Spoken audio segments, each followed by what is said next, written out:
Bonsoir, bienvenue dans ce nouveau journal des correspondants. Cette semaine, nous ferons escale au Cameroun, au Burundi. Nous irons en Guinée-Conakry. Il sera beaucoup question de sport. Merci de nous rejoindre donc dans ce journal des correspondants. S'il y avait une image à retenir de l'actualité du continent cette semaine, ce serait celle-ci. Et surtout ce visage, celui de l'ex-président de Côte d'Ivoire, Laurent Gbagbo, désormais de retour dans son pays après 10 années d'absence. L'ex-président de Côte d'Ivoire est rentré jeudi au pays, acquitté par la Cour pénale internationale lors de son procès pour crimes contre l'humanité. Il a été accueilli par une foule en liesse à l'aéroport d'Abidjan. L'ex-président a dit être heureux de retrouver la Côte d'Ivoire et l'Afrique. Nous partons à présent au Burundi, à la Maison du Bois. Nos correspondants sur place nous emmènent dans cette maison, une entreprise familiale qui a vu le jour grâce à un couple passionné.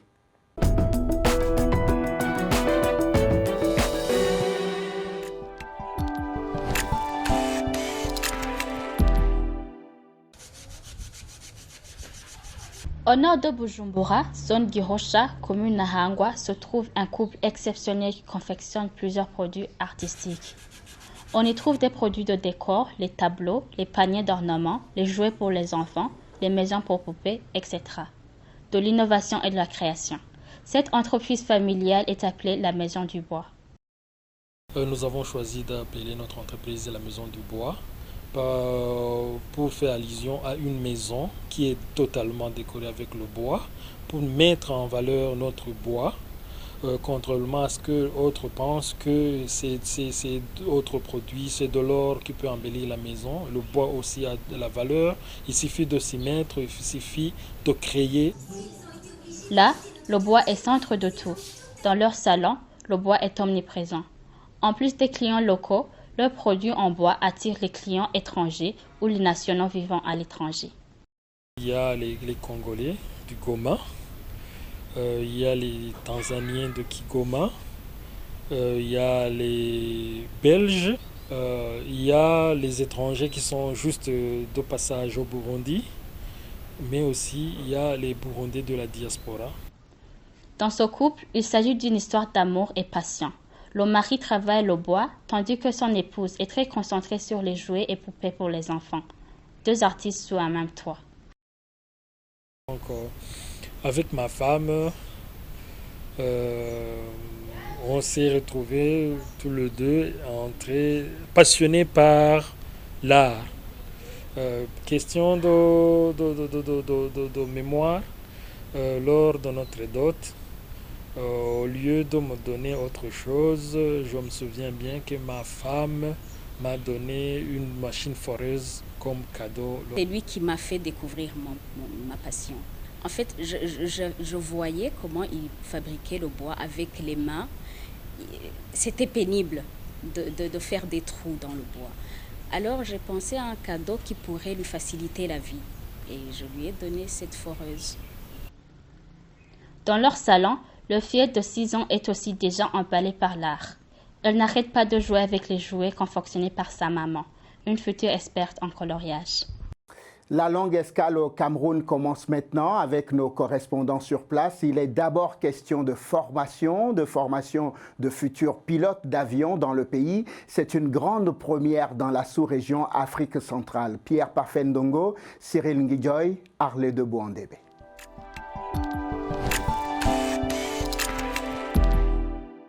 L'Institut supérieur des sciences, arts et métiers rentre bientôt dans la formation des pilotes et des ingénieurs aéronautiques. L'école spécialisée dans les filières innovantes pose déjà les bases d'un partenariat avec des universités tunisiennes. L'initiative est portée par le président du consortium L'Anecdote, Jean-Pierre Amougou-Belinga, a reçu en audience l'ambassadeur de Tunisie au Cameroun. Son Excellence Karim Ben Becher jouera les facilitateurs dans cette coopération qui se met en place entre le Cameroun et la Tunisie à travers le groupe L'Anecdote.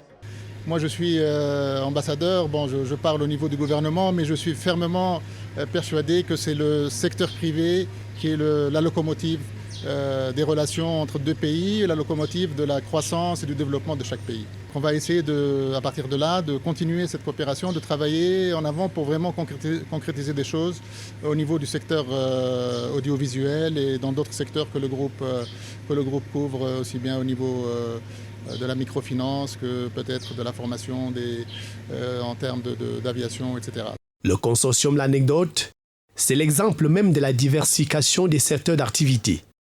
L'éducation n'est que l'un des maillons d'un puissant groupe qui fait dans la finance, l'immobilier, les prestations de services, mais surtout l'audiovisuel, porté par 3 chaînes de télévision, une chaîne de radio et la presse écrite.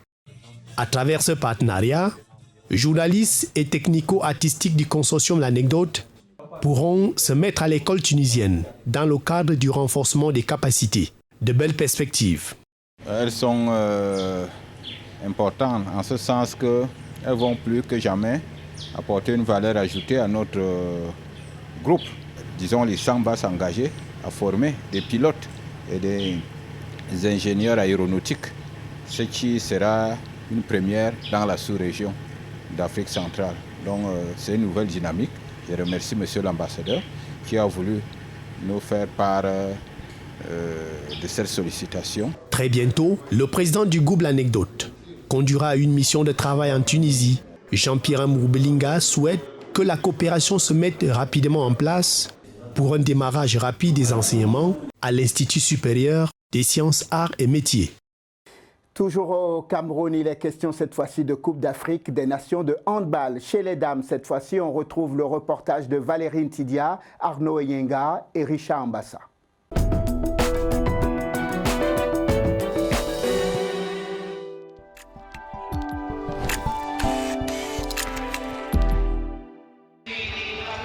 Pour cette première phase à élimination directe de la 24e édition de la Coupe d'Afrique des Nations de handball senior-dames, la première affiche des quarts de finale, demain 15 juin à partir de 12h au Palais des Sports de Yaoundé, en levée de couleur, l'Angola, 13 fois vainqueur de l'épreuve et tenant du titre, sera aux prises avec la RDC, 3 fois médaillée de bronze en 2018.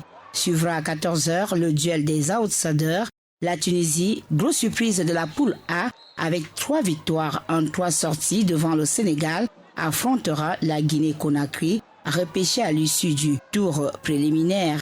À 16h, la formation du Congo-Brazzaville, 4 fois championne d'Afrique, va tenter de surprendre la sélection des Lions de la Teranga, le Sénégal, vice-champion en titre, qui entend décrocher le Graal à Yaoundé. L'objectif du Sénégal, c'est forcément d'aller le plus loin possible. On est vice-champion d'Afrique, donc on devrait forcément faire la même chose, voire meilleur, mieux.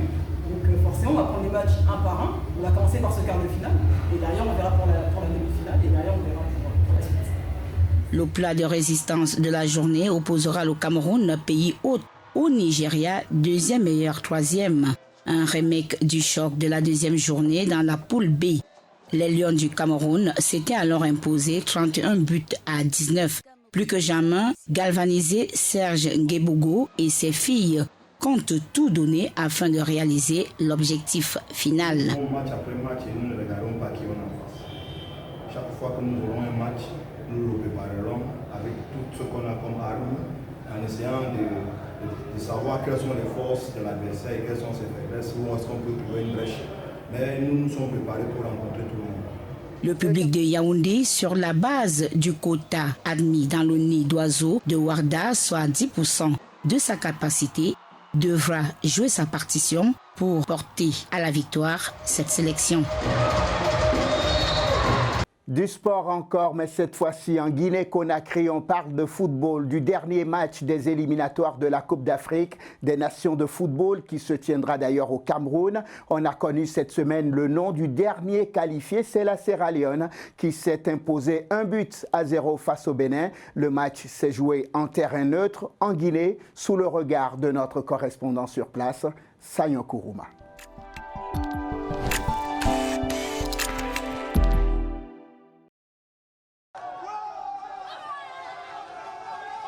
Des scènes de liesse des supporters sierra-léonais au stade général Lansana Conté de Nongo à Conakry. Après plusieurs rebondissements, le match Sierra Leone-Bénin s'est finalement joué sur terrain neutre dans la capitale guinéenne. Et ce sont les Sierra Leonais qui se sont imposés sur la plus petite des marques 1-0, une victoire synonyme de qualification, un retour après 25 ans. Today we feel happy for the match we have won today. You know, Leostar, it has been a long time, more than 26 years. Aujourd'hui, nous sommes très heureux pour cette qualification historique. Ça faisait longtemps qu'on attendait ça. 25 ans d'attente. Aujourd'hui, nous sommes fiers de nos joueurs, fiers de la manière par laquelle ils ont fait preuve de courage. Respect au gouvernement et au peuple guinéen, parce que c'est en Guinée qu'on a écrit l'histoire. We qualify for Nations Cup. Vraiment, on est content parce qu'on a gagné aujourd'hui. On avait qualifié aujourd'hui. On est content maintenant. Tout le monde est content. Initialement prévu à mars, puis repoussé à la suite d'un imbroglio lié au test Covid. Ce match devait se tenir ce lundi, mais la rencontre a été à nouveau reprogrammée pour ce mardi, quelques minutes avant le coup d'envoi. Des tests Covid impliquant 6 joueurs sierra-léonais sont en effet à l'origine de ce report. Ce mercredi soir, jour du match, l'équipe nationale de la Sierra Leone semblait à domicile, poussée par sa forte communauté vivant en Guinée. Non, maintenant, on voulait que le match va jouer en Sierra Leone, mais la Guinée c'est la même chose. C'est nos parents, c'est nos voisins, donc on est content pour que le match soit en Guinée. Pour le Bénin de Michel Dussier, c'est une défaite difficile à digérer. Étincelant quart de finaliste lors de la dernière édition en Égypte, les écureuils manquent le rendez-vous du Cameroun 2022. Aujourd'hui, c'est une déception qui est immense. J'ai une pensée aussi pour les Béninois qui sont extrêmement déçus, quoi. Très difficile ce soir d'avaler la pilule, quoi. C'est vrai que ce match a été toute une histoire sur laquelle je ne veux pas revenir ce soir, quoi. Mais aujourd'hui, là, on est extrêmement déçus. Éliminés à la suite d'un long feuilleton, les supporters béninois déçus sont loin cependant d'être amers.